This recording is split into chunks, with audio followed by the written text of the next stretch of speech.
Sure, some of us can fit our trash into a mason jar, and some of us have to go to Costco. Welcome to Sustainable in the Suburbs, a podcast for the eco-curious who want to live a greener life and are looking for a place to start. I'm your host, Sarah Robertson-Barnes, a soccer mom with a station wagon and a passion for sustainable living. Each week, I'll bring you practical tips and honest conversations to help you waste less, save money, and make small, doable shifts that actually fit your real life. Because sustainable living doesn't have to be perfect to matter, and you don't have to do it all to make a difference. Hi, and welcome to the very first episode of Sustainable in the Suburbs, the podcast where we talk about real-life ways to live a little lighter on the planet without burning out or going broke. So if you care about the planet but tackling climate change feels very overwhelming, or you want to get started but you're stuck between guilt or burnout or a budget that's already stretched, and you're juggling a busy family with packed schedules, sports, endless laundry, and wondering how you're supposed to go zero waste on top of it all, if you've ever felt like sustainable living is only for people who can fit a year's worth of trash into a mason jar, you're not alone and you're definitely in the right place. I'm your host, Sarah Robertson-Barnes. I'm a sustainable living educator and content creator, a former high school science teacher, and a current suburban soccer mom with a station wagon and a soft spot for secondhand everything. And I'm so glad you're here. I've been wanting to start this podcast for years, and after being a guest on so many thoughtful and inspiring shows, I realized that I could talk about this forever. As an educator, I love helping people make connections between their daily choices, the bigger systems that we're all a part of, and the potential we have when we start to shift things together. Because most people already care about saving the planet, but what they need is a place to start, and some concrete, how do you do it tips. So this show is about turning awareness into action and helping you feel like your efforts actually matter, because they do. We're not here for perfection. We're here for progress, for real life solutions, and for building a movement, one small shift at a time. Because real action starts where we are, in our kitchens, our routines, and our everyday choices. And for a lot of us, that means the suburbs. Because let's be honest, suburban life wasn't designed with sustainability in mind. It's built for cars, not community, for big box stores, not bulk bins, and for convenience, not connection. And that makes living lighter on the planet harder, especially for busy families. When you're juggling work and school lunches and errands and sports and the never-ending laundry and just trying to get dinner on the table, it's easy to feel like sustainable living is something for other people, people with more time or more money or even access to a fancy refill shop. But here's the thing. Over half of Americans and nearly 2/3 of Canadians live in suburban communities just like mine. So the suburbs shouldn't be a write-off in the climate conversation. If we're talking about where large-scale, everyday change can happen, it's here. If we can make sustainable living work in the suburbs, we can make it work anywhere. I've been on the sustainability journey for a long time, and I've kissed a lot of frogs, and I've tried almost everything. I've tried the whole fit my trash into a mason jar thing, which, spoiler, did not work. I've tried making my own toothpaste and bought secondhand bathing suits. I've also burned out and regrouped and figured out what actually works in real life. And what I've learned is this: sustainable living has to be sustainable for you. It has to fit your life and your budget, your time, and your values. That's what this show is all about. Each week, I'll be sharing a mix of solo episodes and honest conversations with people who are also figuring it out in different places with different priorities, but all with the same goal: to live a little lighter on this planet. We'll talk about things like food waste and fast fashion and secondhand shopping, recycling, plastic-free-ish living, and what to do when it all just feels like too much. My hope is that this podcast becomes kind of a companion, something you can listen to while you're folding laundry or driving to practice or making dinner, something that leaves you feeling more hopeful, more grounded, and more ready to take your next small sustainable step. So before we dive into future episodes, I wanted to take a minute to share a bit of my own story and how I ended up on this path, why I care so much about this work, and how my approach to sustainable living has changed over time. So I've always been called a tree hugger and a bleeding heart since as long as I can remember, even when the people around me were different. I've always just sort of been this way.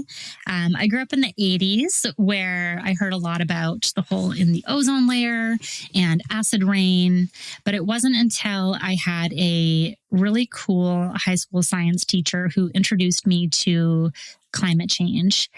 This was at the time of the Kyoto Protocol, so early 1990s, and she was very doubtful that those targets would be met.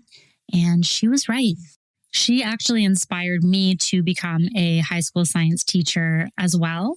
I've always been very drawn to helping people understand connections. So whether that was in a simple scientific way. So for example, this is how protein synthesis works. This is how photosynthesis works. Or whether that was helping kids see how that mapped onto the larger systems, whether it was in the environment or socially and what have you. But what is the connection between what's going on in this single cell and the whole planet within your social circle and within our town, that sort of thing. Just how it all blends together is a really important way of seeing that you don't have to be the whole tapestry, but the string that you are is very important to the integrity of the whole thing. So when I left for university, that's when I finally became a vegetarian. I started shopping in bulk and secondhand just out of budgetary necessity. And those are all habits that I've carried through with me up until today. Eventually, when it came time for my husband and I to start a family, we were going through infertility and repeat pregnancy loss. And while going through the medical process for that, I also started to see what I could do at home. And I got into researching not only how our personal care products could be influencing our health, but also the plastic that they came in. And that's when I found a book called My Plastic Free Life by Beth Terry. And it really changed my perspective. I started to look around at all of the plastic in my life and see that it was everywhere. It was ubiquitous. It was an absolute avalanche of plastic.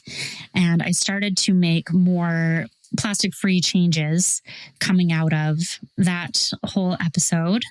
And also understanding that the plastic that was in my life is not necessarily my individual failure, but a symptom of the system that we're living in, all the way from manufacture to the end of life of that product. So when our first child was born, we wanted to make every effort to have that be as low impact as possible. So that was everything from finding clothing and furniture and other accessories, baby slings, all that sort of thing secondhand. But we also cloth diapered in an apartment with coin laundry. We used, my favorite product that we got was a convertible bottle. So it was like a small little stainless steel clean canteen that could, quote, grow with them. So it went from being a bottle to a sippy cup to just a regular bottle with a regular top today. And that kid is going to high school in the fall and still rocking the same bottle. So then in 2016, I happened to stumble upon the Plastic Free July movement on Instagram, which is exactly what it sounds like. It's making every effort to be plastic free in July. And we can talk about that more another time. And it also led me to the hashtag Zero Waste community.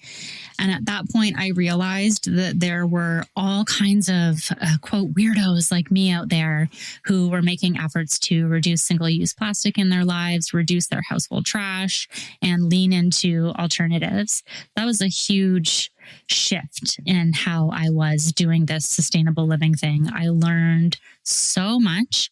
I was exposed to so many different kinds of folks, and also understanding that what's in my bin is such a small slice of what's going on within larger systems that need to be addressed.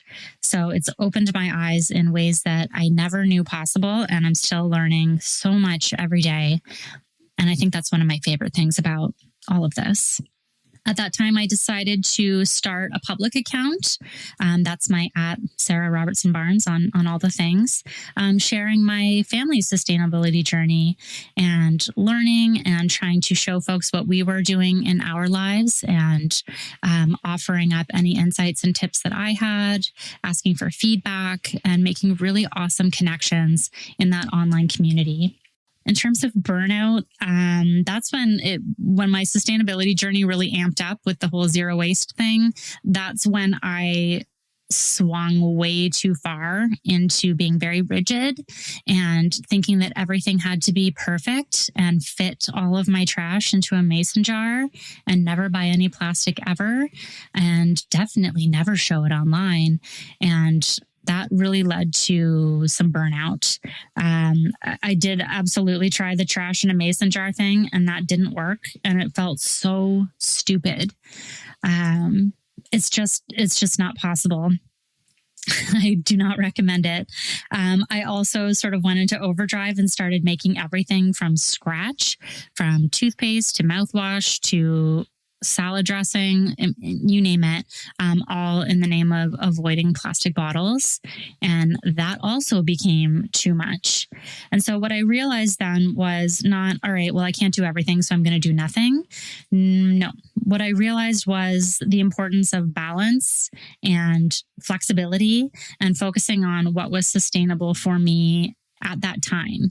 And that has shifted as my children have gotten older, as I've gotten older, as different types of sustainable products have become more widely available. It's going to be an ebb and flow. You do what you can, where you can, when you can, with what you can. At the heart of all of this is one simple truth. I care deeply about the future that we are leaving for our children, not just mine and yours, but everyone's. I'm very drawn to the Native American proverb, we do not inherit the earth from our ancestors, we borrow it from our children.